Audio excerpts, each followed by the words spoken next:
Attendez. On descend. Ça bille. J'ai bien fait venir. Oh, il a chaud, hein. Il fait chaud, vous trouvez? Non.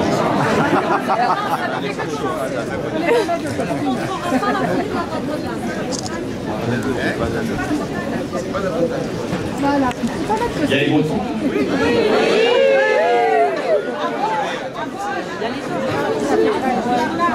Ce sont les grands voyageurs. Bon, monsieur le ministre, cher Jean-Yves Le Drian, messieurs les députés, chers Razi Hammadi et François Loncle, messieurs les élus qui représentaient nos compatriotes, monsieur l'ambassadeur, bien sûr, et mes chers compatriotes.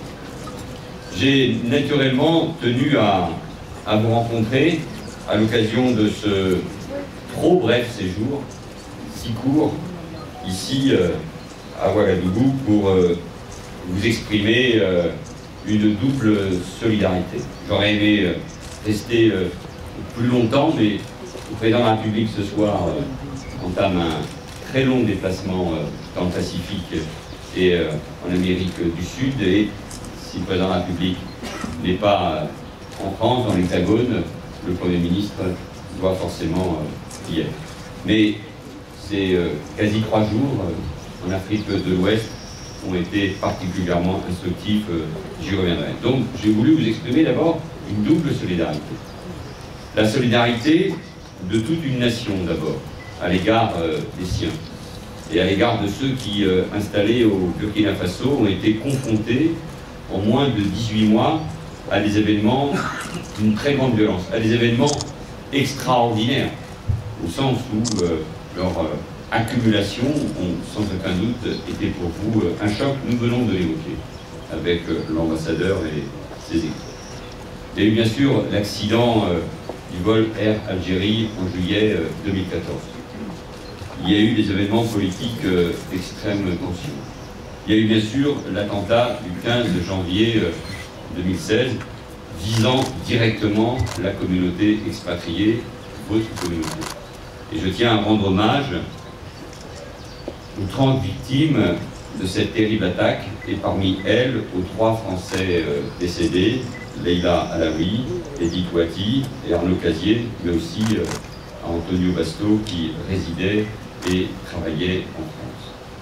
Comme à Paris, frappé le 13 novembre, c'était nos lieux de vie, vos lieux de vie, notre mode de vie même qui était visé.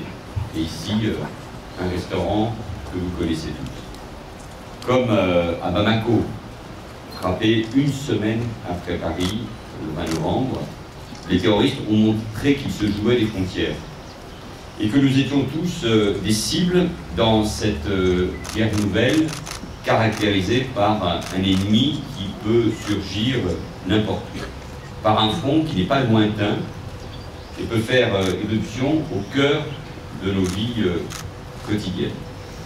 Et je veux donc très sincèrement saluer votre courage, le courage de tous les agents de l'État, des services français, lors de chacune de ces crises, le courage des volontaires du Centre médical international, des conseillers consulaires, des chefs d'îlots qui ont été mis à contribution, parfois de nuit comme de jour, souvent en dehors de leur responsabilité habituelle. Et je viens de le dire à monsieur l'ambassadeur et à toute son équipe. J'ai eu une présentation très complète de la manière dont chacun a pu intervenir au cours de cette période particulièrement difficile. Et c'est le savoir-faire français aussi qui a été mis en œuvre. Le fait d'avoir un ambassadeur, une équipe qui soit réactif, capable de répondre dans des difficultés extrêmes, c'est une bonne chose. Cela montre que l'État est incarné, bien sûr en France, mais à l'extérieur, à travers les ambassades, les services consulaires, l'ensemble des agents. Et je veux saluer plus largement votre propre courage, votre détermination collective à rester ici, à ne rien céder votre capacité, votre volonté donc de résister. Par votre engagement, vous faites honneur à tous nos compatriotes. Nos compatriotes vivent en France, sauf pour ce qui concerne vos familles, mais qui ne se rendent pas bien compte de ce que cela veut dire. Au fond, vous savez, notre pays a vécu dans une forme d'insouciance, et c'est normal. Il y a la paix depuis des décennies. Le fait que nous subissions, ça n'a déjà été le cas par le passé, mais jamais à ce niveau-là, ce type d'attaque terroriste qui nous vise directement, oblige à résister. Et de la même manière que tant de personnes de tous les pays se sont ralliées au cri « Je suis Paris », et je dis à mon tour et au nom de tous les Français ici présents, je suis Ouaga, et nous sommes tous Ouaga, il faut bien sûr le rappeler.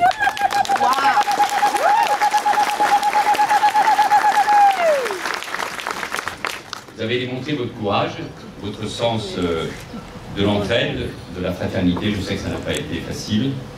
Et le rôle de l'État et d'un gouvernement, c'est de vous permettre de le faire. Partout où flotte le drapeau, l'État assure la sécurité de ses ressortissants, ceux qui habitent en France, comme nos Français de l'étranger, même si, je vous dois la vérité, il n'y a pas de risque zéro, mais nous avons comme obligation de nous engager à 100% pour votre sécurité et votre protection. Le président de la République, mon gouvernement, le ministre des Affaires étrangères, de l'Intérieur et bien sûr de la Défense, nous y accordons la plus grande importance.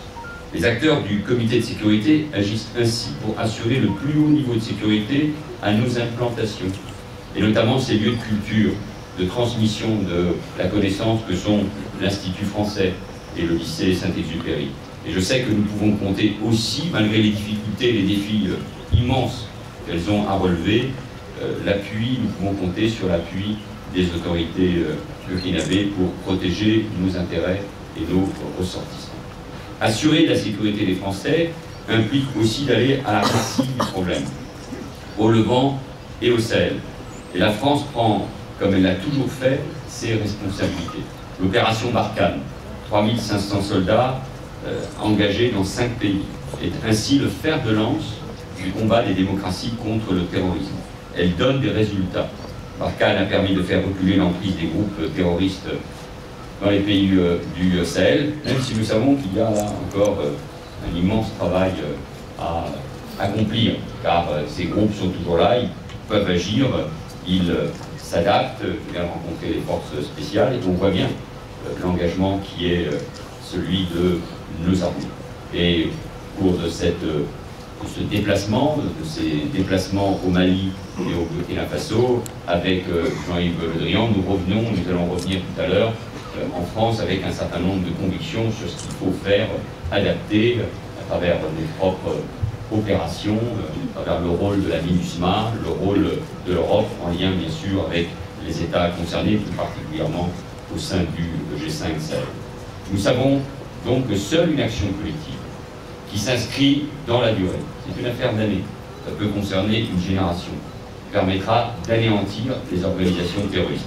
Et nous avons des partenaires sur lesquels nous pouvons compter. Et nous savons que le Burkina Faso, étant ainsi visé, doit pouvoir compter sur notre action, notre engagement, notre solidarité, nous voulons le dire aux autorités de ce pays.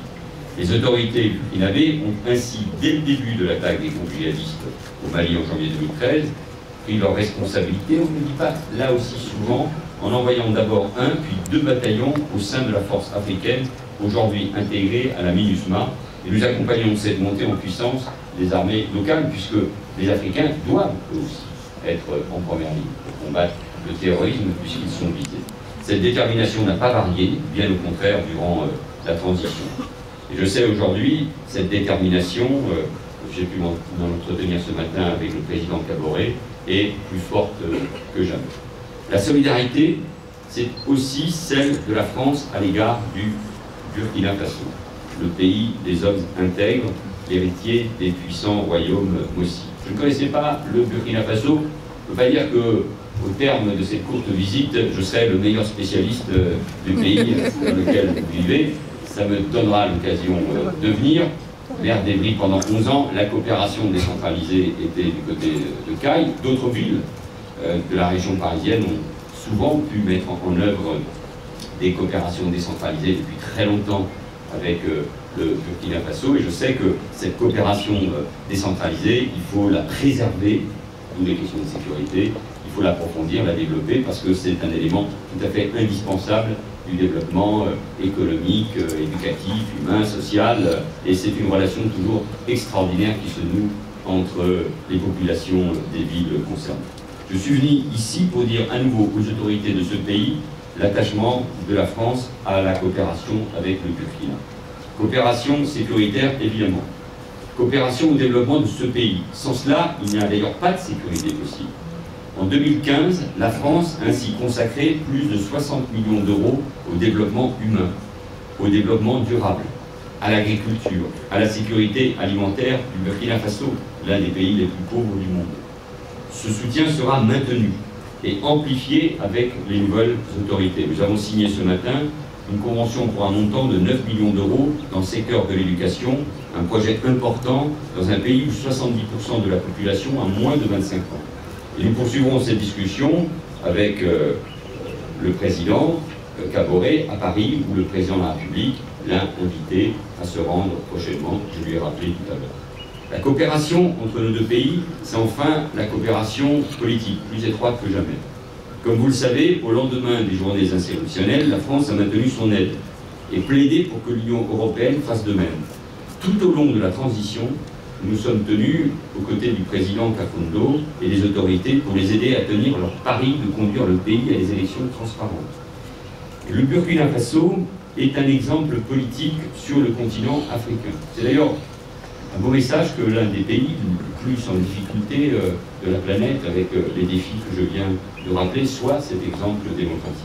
Et la France est fière d'avoir... J'y arrive. Et la France est fière d'avoir, dès le départ, accompagné cette transition qui a doté, merci pour les souffleuses, d'autorité légitime et démocratique. C'est important. C'est important parce que la démocratie, accompagnée, c'est essentiel, de la bonne gouvernance, sont des éléments incontournables pour le développement. Sans bonne gouvernance, sans véritable démocratie, sans participation citoyenne, sans réconciliation, sans apaisement, il ne peut pas y avoir de développement.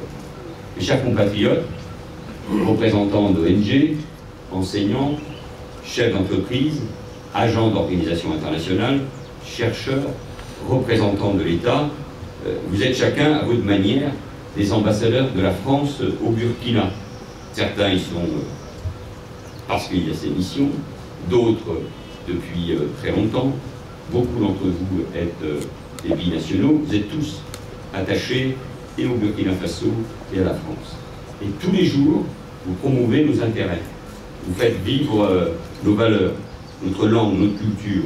Vous connaissez les réalités, les difficultés bien sûr, mais les opportunités également de ce pays. Vous faites que la relation franco-burkinabé n'est pas désincarnée, mais elle est bien vivante. Nos deux peuples sont liés par une relation profonde et ancienne. Nous partageons une histoire commune, faite d'épisodes heureux et malheureux. Et une histoire qui nous lie aujourd'hui plus que jamais. Par ma présence, nous avons voulu réaffirmer ce lien entre la France et le Burkina Faso. Alors, je ne peux que vous inciter à vous investir, aujourd'hui comme hier, pour ce pays et pour la France. Vous suivez bien sûr ce qui se passe en France. Vous avez été marqué là aussi, je le sais, je l'imagine profondément par ce que nous avons subi au cours de l'année 2015. J'imagine même parfois que vous vous étonnez des débats que nous pouvons avoir en France. Je parle des débats politiques ou des débats liés par l'actualité. Du regard souvent pessimiste que portent les Français sur eux-mêmes.